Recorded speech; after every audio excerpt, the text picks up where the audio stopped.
India के अंदर ceramic and tiles company का लॉन्ग टर्म फ्यूचर बहुत ही ज्यादा ब्राइट नजर आ रहा है। ऐसा एनालिस्ट का मानना है कि इस पर्टिकुलर इंडस्ट्री 15 to 20% की दौर से ग्रो कर सकता है। और जिस तरह से इंडिया में इंफ्रास्ट्रक्चर बूम हो रहा है तो टाइल्स का डिमांड यहाँ पे बहुत ही ज्यादा बढ़ने वाला है। तो आज की इस वीडियो के अंदर हम लोग बात करेंगे एक्सारो टाइल्स के बारे में, जानेंगे कुछ इंपॉर्टेंट फैक्टर के बारे में, जैसे कि कंपनी के बारे में, एक्सपेंशन प्लान जो रिसेंटली कंपनी ने किया है वो क्या लॉन्ग टर्म में सस्टेन करेगा या नहीं, कंपनी का कर्जे का क्या सिचुएशन है, रेवेन्यू ग्रोथ किस तरह से हो रहा है और मार्जिन का प्रेशर किस तरह से कंपनी को थोड़ा सा इफेक्ट डालने वाला है नियर टर्म फ्यूचर में। तो चलिए जानते हैं एक एक करके सारी चीज। सबसे पहले ब्रांड एम्बेसडर की बात करते हैं। कुछ दिन पहले ही एक्सारो टाइल्स ने यहाँ पे मिस्टर अजय देवगन, इंडिया का सुपरस्टार, को यहाँ पे as a brand ambassador add कर चुके हैं। लेकिन अच्छी बात यह है कि ये जो कॉन्ट्रैक्ट हुआ है लॉन्ग टर्म के अनुसार हुआ है। तो एक्सारो टाइल्स के अंदर लॉन्ग टर्म में आपको मिस्टर अजय देवगन यहाँ पे ब्रांड एम्बेसडर रह सकता है। उसके बाद दूसरा जो अच्छी बात है कंपनी के अंदर रिसेंटली एक्सपेंशन का, ये आप लोगों ने सुना होंगे कि 18 अक्टूबर को यहाँ पे कंपनी ने अनाउंस किया है जो कंपनी का एक्सारो टाइल्स वर्टिकल है वहां पे कंपनी यहाँ पे नया एक्सपेंशन किया है। तो सबसे पहले मैं आपको दिखा देता हूं क्या क्या कंपनी के पास कैपेसिटी है।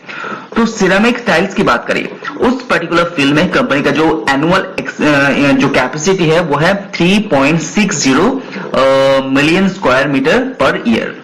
तो ये कंपनी का कैपेसिटी है सिरेमिक टाइल्स के अंदर।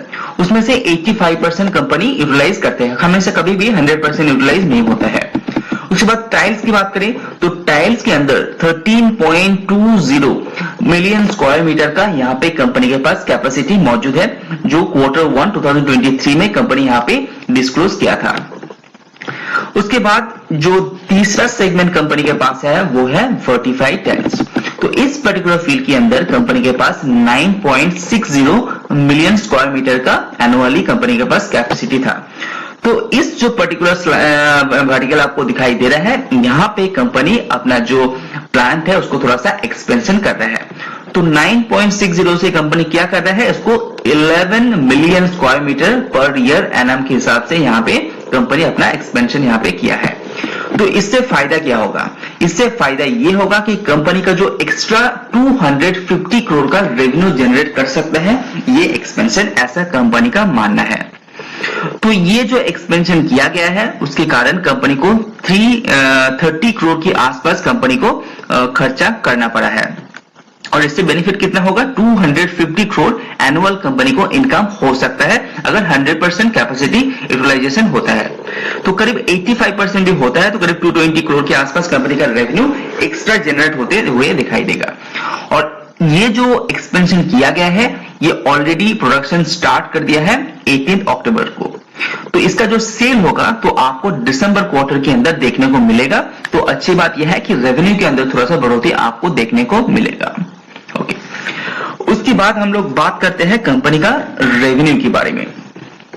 Subscribe now and press the bell icon. देखना भी बहुत ज्यादा इंपॉर्टेंट इसीलिए हो जाता है क्योंकि यहाँ से पता चलता है कि कंपनी का सेल यहाँ पे ग्रो हो रहा है या नहीं हो रहा है।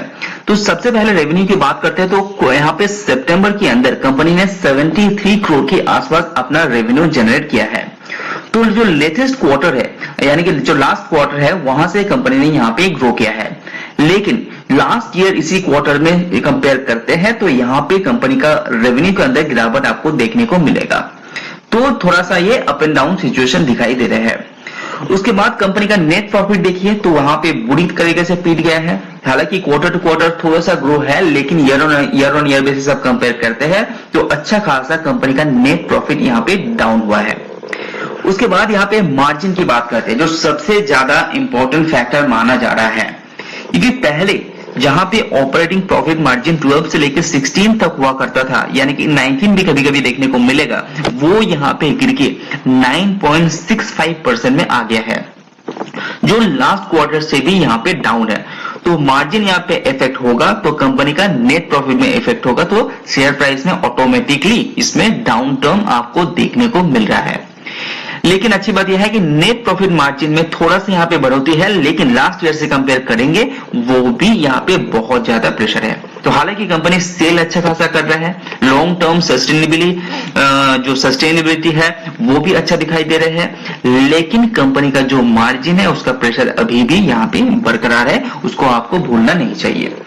उसके बाद और एक इंपॉर्टेंट जो फैक्टर यहाँ पे दिखाई दे रहा है वो है कंपनी के ऊपर कर्जा।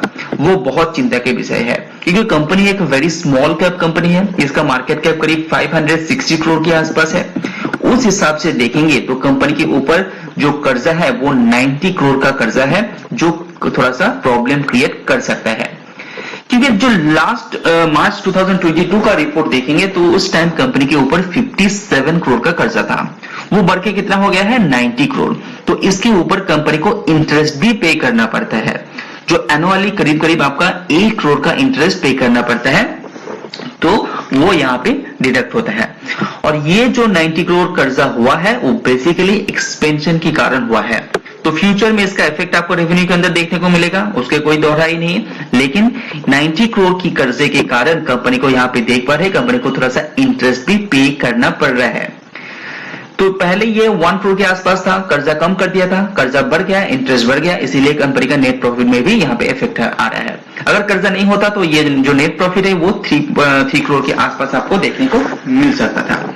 तो ये कुछ पॉइंट है जो एक्सारो टाइल्स के अंदर आपको देखना चाहिए, कुछ कुछ अच्छी बात है, कुछ कुछ नेगेटिव बात है। उसके बाद और एक इंपॉर्टेंट पॉइंट भी है, वो है कंपनी का मार्जिन, उसको कंपनी का जो पीई रेशियो है उसको भी आप ध्यान दीजिए निवेश करने से पहले।